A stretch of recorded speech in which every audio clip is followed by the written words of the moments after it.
Знаете ли, че 80% от успешните бизнеси не успяват да се разраснат над 150 човека? Или казано по-модерно, само един от 5 успешни стартъпа успява да скалира и да се превърне в скейлап. Това е така, защото растежът на операциите изисква и растеж на социалната база на компанията. Социалната база това са хората, тяхната ангажираност, тяхната кооперативност, тяхната сплотеност и посветеност на организационните цели. Социалната база на организацията се създава и поддържа чрез лидерство. Какво е обаче ефективното лидерство тогава, когато компанията е в процес на изграждане и броят на хората не надвишава 100 човека, и дали то е същото лидерство, което е необходимо, за да може организацията да се разрасне успешно над тази цифра? Днес ще разграничим два типа лидерство – органично и системно, като ще изброим изчерпателно характеристиките, които ги различават. Нещо повече, ще покажем, че органичното лидерство е най-ефективно за организации до 150 човека, а системното лидерство е неизбежно за организации над тази цифра. Да започнем с органичното лидерство. То възниква напълно естествено, когато ограничен брой хора се съберат да свършат някаква работа. Най-характерното за него е, че е гъвкаво и адаптивно, което е основното му предимство. Когато става въпрос за малки организации до 150 човека, може да се каже, че органичното лидерство няма алтернатива. Когато обаче организацията започне да се разраства и премине границата от 150 човека, възниква необходимостта от системно лидерство. Характерно за системното лидерство е, че то няма да се появи от само себе си. Необходими са преднамерени усилия на компетентни хора, за да бъде изградено то. Най-важното за системното лидерство е, че то създава структура и предвидимост на лидерските процеси. Последното е и основното му предимство. Спокойно можем да кажем, че за организации над 150 човека системното лидерство е неизбежно, което означава, че всяка една организация, която се е поставила за цел да се разраства, трябва да планира и осъществи трансформация от органично към системно лидерство. Нека да се вгледаме и в детайлите. Органичното лидерство е концентрирано, като най-често е концентрирано в един човек и това е създателят на компанията. Ако основателите са повече от един, те обикновено си разделят компанията на сфери на лидерско влияние. Така погледнато, при органичното лидерство има само един лидер, който е изцяло отговорен за социалната база на компанията. Този човек лично привлича, промотира и задържа важните за растежа таланти. Лично вдъхновява и ангажира хората. Лично се грижи за кооперативността и екипния дух на сътрудниците. В малката компания може и често има много мениджъри, които се грижат за процесите, оперативните решения и ресурсите, но те не чувстват отговорността и не са овластени да работят със социалната база на организацията. Съвсем друга е картинката при системното лидерство, където лидерските задачи са разпределени. За привличането на таланти, например, вече се има специализиран отдел човешки ресурси. Разработват се канали, работи се с агенции, възниква необходимост от управление на работодателската марка. За ангажирането на хората вече отговарят директните мениджъри, които поне на теория са желаящи и компетентни да правят това. Изгрява и ролята на колективното лидерство и ангажиращата култура за вдъхновяването и задържането на ключовите хора. Естествено, основният лидер продължава да се намесва в работата с хората, но вече индиректно и само по необходимост. Една друга важна характеристика на лидерството е източникът на ангажиращата сила.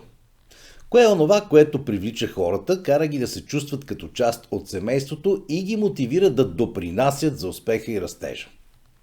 При органичното лидерство това е личността на лидера или казано по друг начин неговата харизма.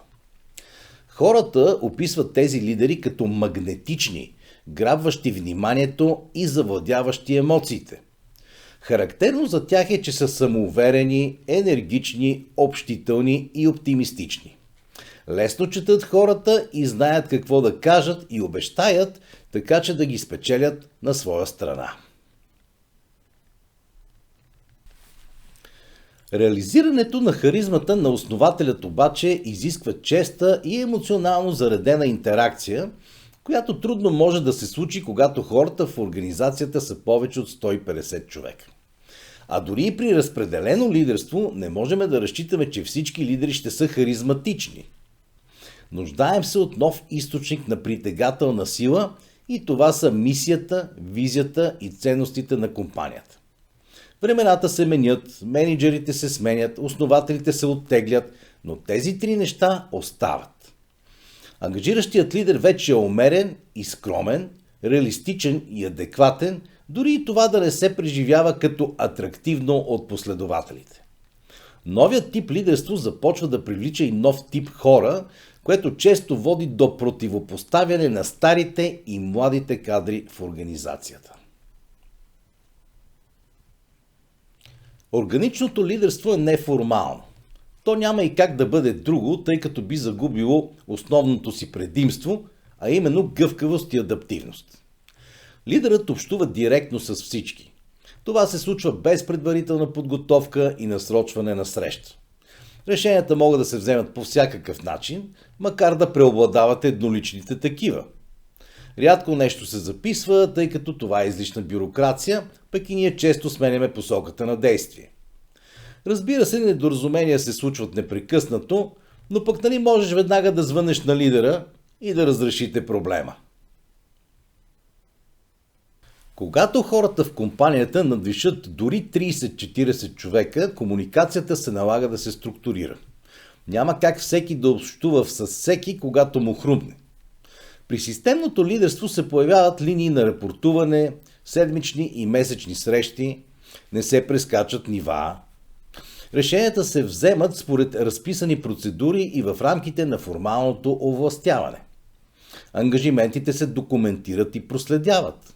С две думи нещата стават формални. Точно тази формалност обаче води до желаната структура и предвидимост. В малката компания всичко е лично. Органичното лидерство предполага социални отношения, характерни по-скоро за голямо семейство, отколкото за рационална организационна структура. И както във всички семейства, привързаността и лоялността се смятат за основен капитал.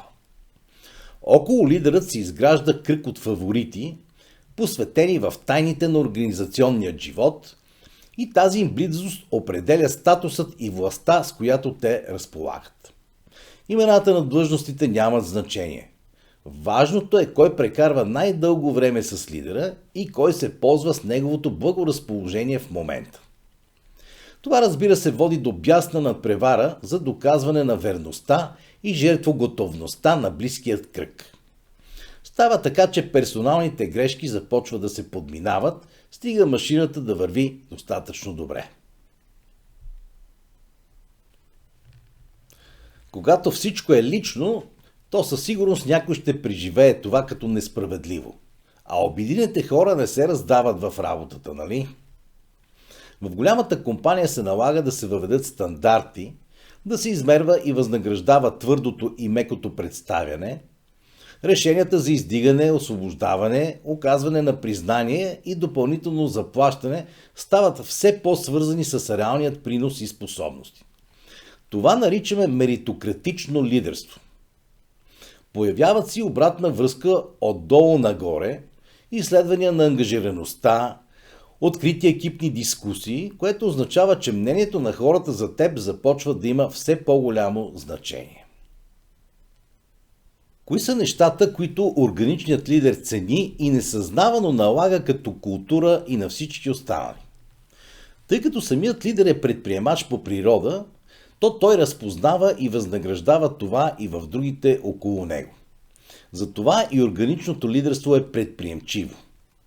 Героите в компанията са тези, които поемат рискове, носят бързи резултати и печалби, взимат навременни и евтини решения, фокусират се върху растежа, отворени са за иновации и промени.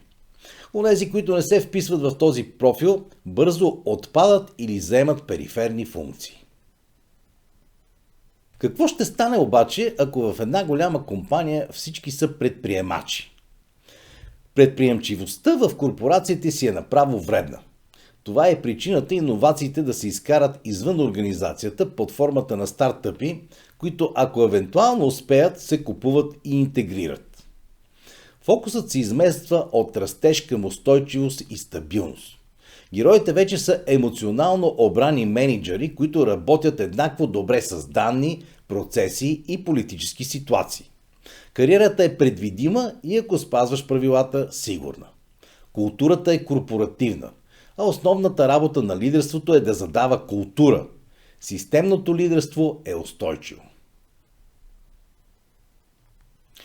Ако искате да разчитате на компетентна и добронамерена подкрепа в прехода от органично към системно лидерство, нека се видиме за опознаващ разговор. Аз съм доктор Борислав Игнатов и зад гърба си имам лично над 10 000 платени с удоволствие консултантски часа, като съм работил с 50% от топ 100 компании в България. Ние в Енталант развиваме хората, екипите, лидерството и културата в бизнеса.